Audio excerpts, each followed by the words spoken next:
So another video from me about digital ID, and I think that something very, very strange is going on, and I want you to tell me in the comments like whether you've also noticed this as well or whether it's just me.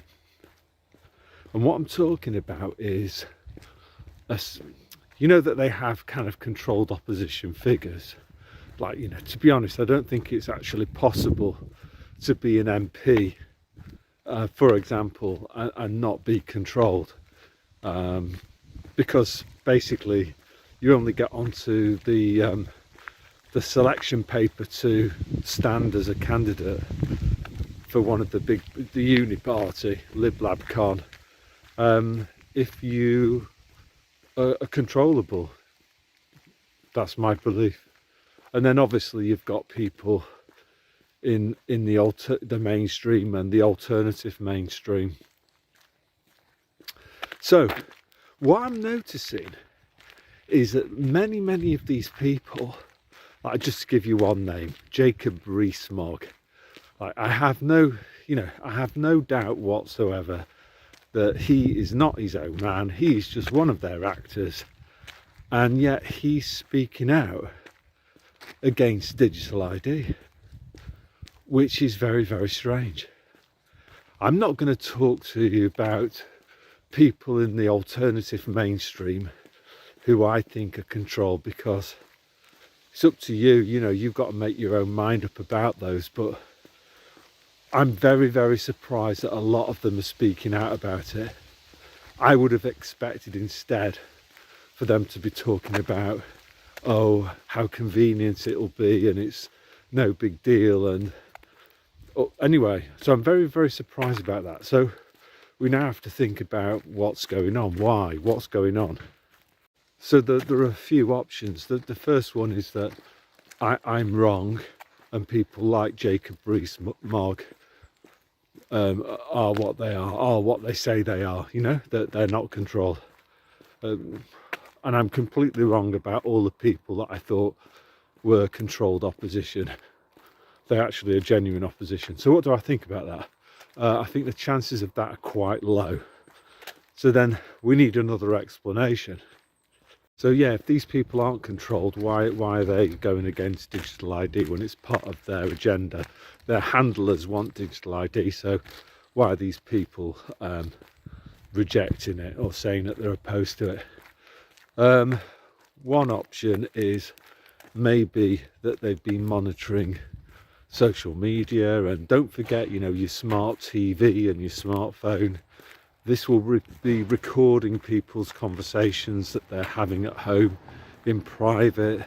They'll be monitoring message boards, comment sections in the Daily Mail, and maybe they just quickly decided that there was a huge opposition to it and they couldn't go ahead at this point because the opposition would be too tough. To be honest, I think that's quite likely. But there is a third option, and that is that maybe they've got something else planned. Now, what I mean by this is that you know, about the whole notion of ID cards. Do you actually need a physical ID card to have an ID system? So this is kind of the main thrust of this video. Do you need to have a physical ID card to have an ID system of control? And I'm minded to say no. And I remember, probably about 15 years ago, getting on a plane from Heathrow Airport, and there was an advert from HSBC, and I'll put it up in a minute, and it said something like, your ID, I don't know, there's an image of a fingerprint or something, and it was something like, your DNA will be your identity, or something like that.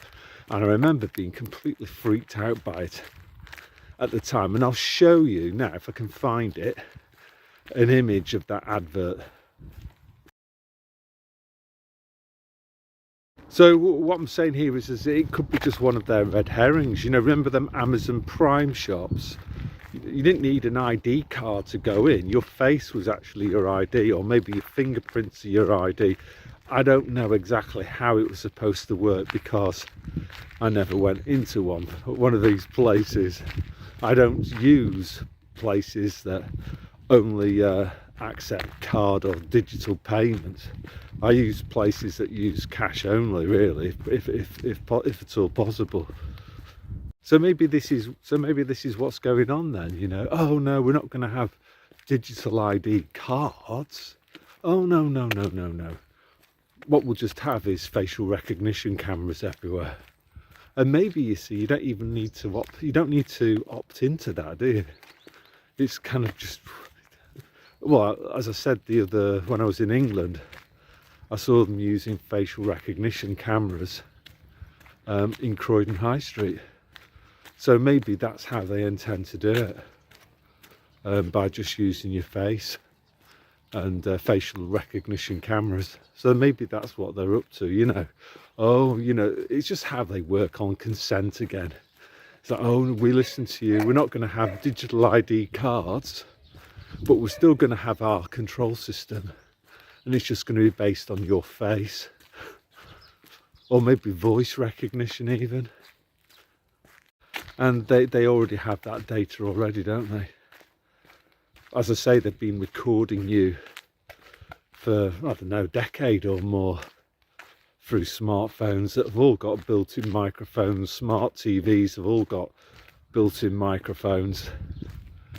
I challenge any muppet in the comments to say that's just a conspiracy theory, because you just need to do a Google search in about 30 seconds and that will prove that what I'm saying is a fact, not a theory.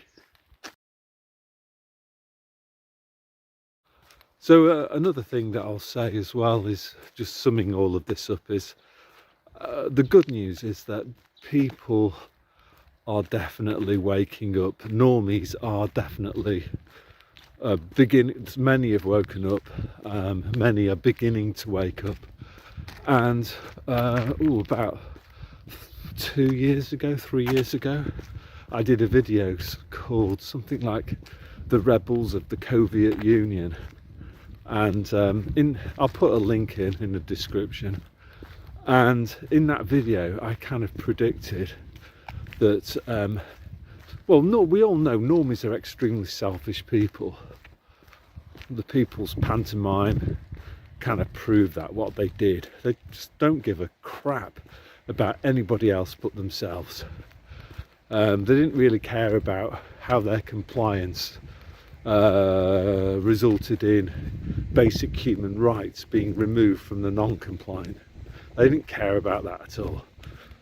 They just went along with it so long as they could go to the theatre, go on foreign holidays, etc.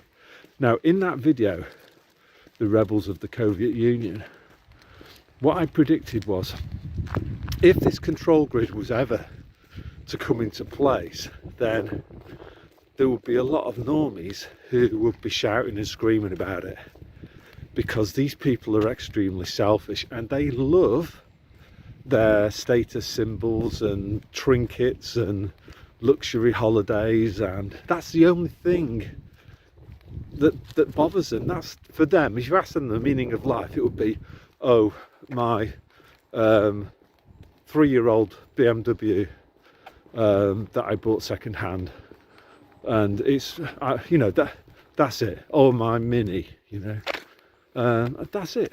They don't think about anything else. They are so pathetically shallow, and yeah, they're living entirely in the material world, living for their material possessions. And if somebody comes along and says, we're going to make your use of those material possessions conditional, and maybe even remove them, then even the most normie of NPCs is going to kick off about it. And this is what I think is happening now with the digital ID, is that normies are thinking, I don't want this digital ID because I think it could be used to limit my access to my all-important material possessions. So I think that's what's going on with them waking up. They still don't give a crap about their freedom or our freedom or basic human rights.